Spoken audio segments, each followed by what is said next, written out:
Hi. Today I want to talk about hyperindividualism. I apologize in advance because I know my glasses are reflecting both my phone and my computer, but I need them to see. So I feel like an anime protagonist who's about to betray you for something, but we're rolling with it.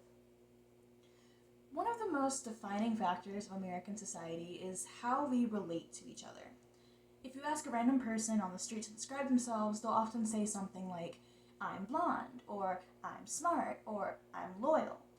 This is because America and most Western countries are highly individualistic. Individualistic cultures value self-reliance, independence, and assertiveness. The opposite of individualism is collectivism. In collectivist cultures like Mexico, Portugal, and China, the group is prioritized over the individual, and cohesiveness is valued over all.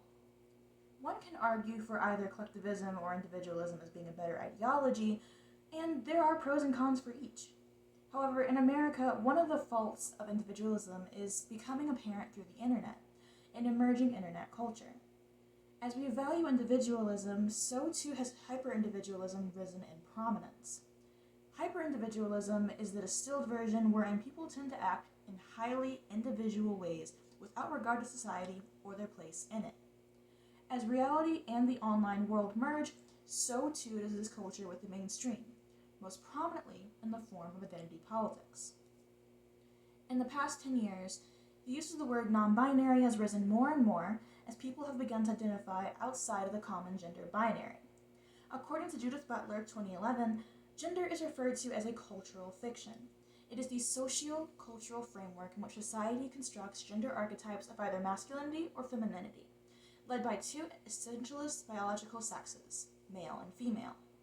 This fiction is sustained and reinforced through discourse and institutional practice, such as stereotypical media presentations, which in turn affect society and thus has repercussions for the individual.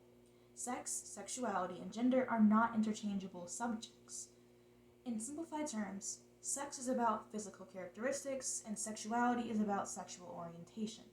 That is, emotional, physical, and/or romantic attraction, while gender is about attitudes, feelings, and behaviors given in a certain socio-cultural context. Now, whether or not you believe that gender and sex can be separated, the point still stands that non-binary as a concept is here to stay. Often, those who identify as non-binary also identify as neurodivergent. For example, in an interview with Rubicon, one non-binary individual stated, I'm neurodivergent, autistic to be exact, and I have trouble picking up on social cues. Since gender is, in this day and age, mostly a social construct, I never fully picked up on it. Riley said, I can see it now, but it's harder to just shove myself into it after years of not understanding. Some people have said it's just taking the easy way out. If it's hard to understand, then why try when you don't have to? For me, it feels different. While I truly did not understand what gender was then, I do understand now. I just choose not to associate myself with a social construct I feel like I don't belong in. This is a pretty common narrative, wherein a person does not feel like they fit the common ideal of whatever their gender is, and rather choose than to transition to the opposite sex, they instead choose to exist outside of it entirely. In this sense, choosing to identify as non-binary feels more like a rejection of societal standards rather than gender as a whole. Given that so many non-binary individuals are assigned female at birth, I question whether or not they are simply disconnected from their womanhood under the patriarchy and are unable to match up with who they are as a person with the unattainable standards that society holds for us. Of course, the pushback to the rise of non-binary identities can likely also be attributed to their own psychological investment in gender as a self-defining category. Drawing on social identity theorizing, we argue that challenges to its gender-sex binary threaten the clear distinction between the groups, women and men. The social identity approach assumes that individuals derive a sense of identity from their membership in social groups.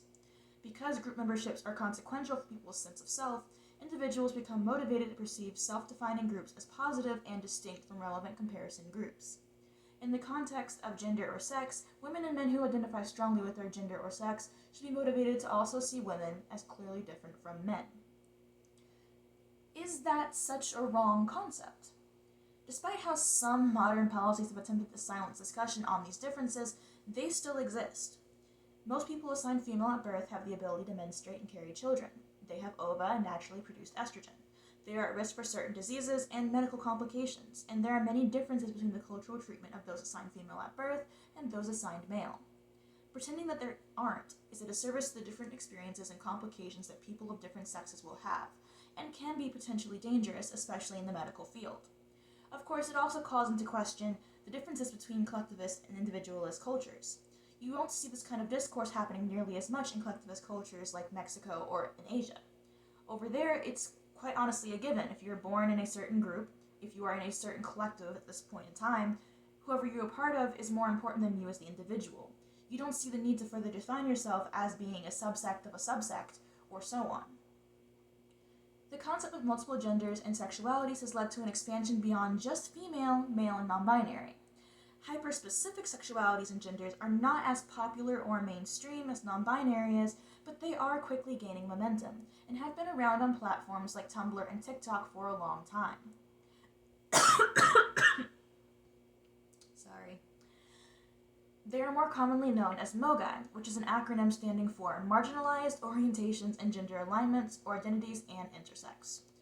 On the LGBTA Wiki, over 678 sexualities are listed. This is in stark comparison to the traditionalist view of there being only 5: lesbian, gay, straight, bisexual, and asexual. Some of which can be attributed to an overlap. Both sapphic and lesbian are listed, and there are plenty of others which overlap due to small differences, such as being exclusionary or inclusionary of non-binary and other non-traditional genders. Many of these terms are only used by a few people and only requires one person's recognition to be considered valid. Of course, in an individualistic culture like the United States, who needs the validation of their society to uphold a personal truth? No matter how much one person may identify as and hold something up as truthful, it doesn't mean that their society itself gives it meaning. For example, Carnic is the xeric orientation that is attracted to xenogender-loving xenogender exclusively. It was invented on July 12th of 2021. Xenogender is an umbrella term for non-binary gender identities that cannot be fully described through the relation to concepts typically used to describe gender, such as masculinity, femininity, androgyny, neutrality, agency, or otherinity.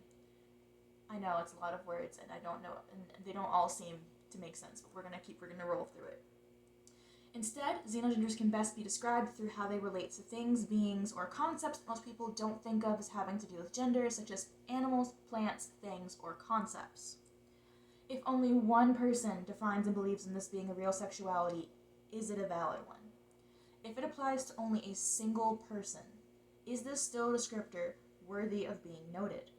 If society doesn't have the context for it, does it mean anything at all? When we argue philosophy over policy, it is so much harder to come to a common agreement. You can spend years arguing what makes a chair, but if your boss asks you to buy a chair and you come back with a couch, you'll both know you made a mistake. But how do you argue something as basic as a definition with someone determined to ignore reality for the sake of political ideology? If you hold up a pear and insist it's an apple, and still insist the dictionary definition of an apple is correct, how do we advance in our discussion? If I relent and agree to pretend that a pear is an apple, how do we discuss the differences between the two? If I hold fast, then you're stymieing the discussion. We cannot make decisions or share opinions if we each believe the same word has two very different meanings. You've created a language barrier with a single language, defeated the very purpose of words, and blocked communication before it's even begun.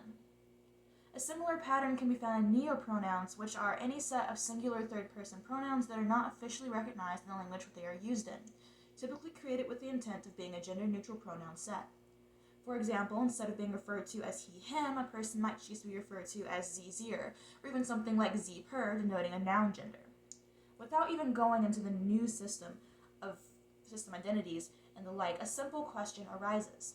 Why is there such a rise of hyperspecific descriptors centered around one's identity? The answer is also pretty simple. We want to feel special. The internet, as always, has had a large impact on this phenomenon. Prior to its widespread use, the closest one could get to the social climate of the internet would maybe be pen pals, where you formed an image of a person through your interactions and maybe through a photo or two, if they sent them. For Generation Z and many millennials who have grown up with the internet, online forums have created an avenue for conceptual relationships to form. Instead of falling in love with or becoming friends with the person in your life, one who you come across in the flesh, people are making deep connections based on intangible aspects of a person. You talk about television shows or comment on the same forums, and often these relationships are formed without knowing how the other person looks and are based on a very specific part of themselves, the one that they deem to share.